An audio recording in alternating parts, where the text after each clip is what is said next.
കരിപ്പൂരിൽ MDMA പിടികൂടിയ കേസിൽ MDMA കൊടുത്തയച്ച ആളുകളെക്കുറിച്ചുള്ള വിവരം ലഭിച്ചെന്ന് മലപ്പുറം SP R വിശ്വനാഥ്. നേരത്തെ നടന്ന പ്രധാന കേസുകളിലും സമാനമായ ഒമാൻ ബന്ധമുണ്ടെന്നും അദ്ദേഹം വ്യക്തമാക്കി.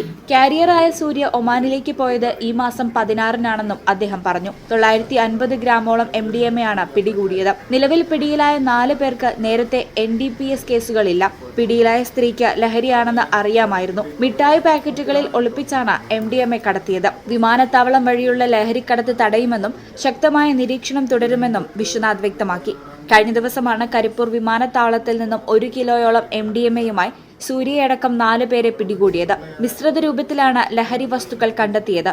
ഒമാനിൽ നിന്ന് കേരളത്തിലേക്ക് കടത്താൻ ശ്രമിച്ച MDMA-യാണ് പിടികൂടിയത്.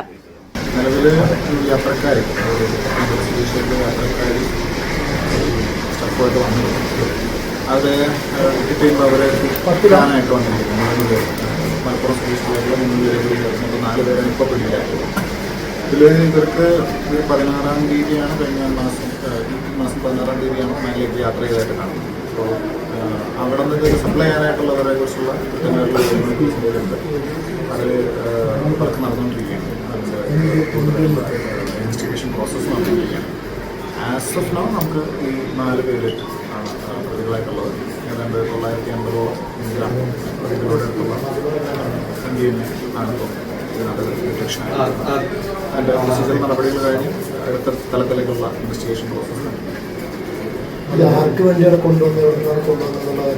ഇത് അതാണ് ഞാൻ പറഞ്ഞത്. ഇത് അവിടെ നിന്ന് സെൻഡ് ചെയ്യിപ്പിച്ചിരിക്കുന്നതിനെ കുറിച്ചുള്ള സൂചനകൾ ഞങ്ങളുടെ കണ്ടത് റിവീൽ ചെയ്യാൻ കഴിയില്ല. കാരണം അത് ഇൻഫർമേഷൻസ് പോകുന്നതുകൊണ്ട് അത് നമ്മളതിനകത്ത് വർക്ക് ചെയ്യുന്നുണ്ട്. ഇതിന് മുന്നത്തെ ഒരു മേജർ ഡിറ്റക്ഷൻ അമേരിക്കയിലൂടെ ഇന്ത്യയിലെ പാർസലായിട്ട് വന്നിട്ടും കേസിനകത്ത് നമുക്ക് ഫോഴ്സ് ചെയ്യുന്നതായിട്ട് അതിനകത്ത് നമ്മൾ ഫർദർ അറസ്റ്റ് ചെയ്ത് 2 നടത്തിയിട്ടുണ്ട്. അതിന് മുന്നേ നടന്ന വാഴക്കാടുണ്ടായിരുന്ന ഒരു ഡിറ്റക്ഷനകത്ത് അത് നമ്മൾ അറസ്റ്റ് ചെയ്തിട്ടുണ്ട്.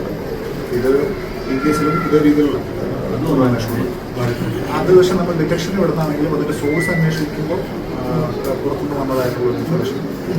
ഈ ചാനൽ കരിപ്പൂർ.